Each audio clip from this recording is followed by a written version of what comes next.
പാലാ രൂപതയുടെ കാരുണ്യമുഖമായ ഹോം പാല പദ്ധതിയിൽ സ്വയം മാതൃകയായി രൂപതാധ്യക്ഷന്മാർ ജോസഫ് കല്ലറങ്ങാട്ട്. കയ്യൂരിലെ കുടുംബസ്വത്തിലൂടെ തനിക്ക് ലഭിച്ച ഭൂമി ഒരു ഭൂരഹിത കുടുംബത്തിന് പകുത്തു നൽകി വീടൊരുക്കിയാണ് മാർ ജോസഫ് കല്ലറങ്ങാട്ട് കരുതലിന്റെ മുഖമായി രൂപതയ്ക്കും നാടിനും മാതൃകയും അഭിമാനവുമായത്.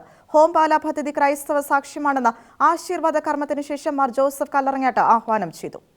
പാലാ രൂപതാധ്യക്ഷൻ മാർ ജോസഫ് കല്ലറങ്ങാട്ട് ദാനം ചെയ്ത ഭൂമിയിൽ പാലാ രൂപത പ്രവാസി അപ്പോസ്തലേറ്റ് കുവൈറ്റ് ചാപ്റ്ററാണ് വീട് പണിതീർത്തത്.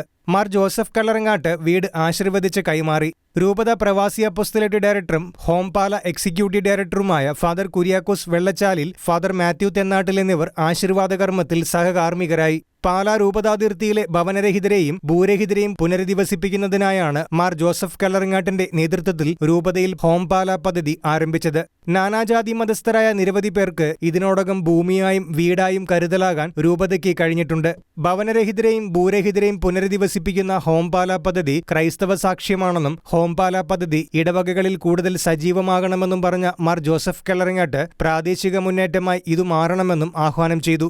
ഇത്തരത്തിൽ 658 വീടുകളാണ് ഇതിനോടകം പണിതീർത്തിട്ടുള്ളതെന്നും ഹോം പാല എക്സിക്യൂട്ടീവ് ഡയറക്ടർ ഫാദർ കുര്യാക്കോസ് വെള്ളച്ചാലിൽ പറഞ്ഞു. ഷിഗ്യാന ന്യൂസ്, കോട്ടയം.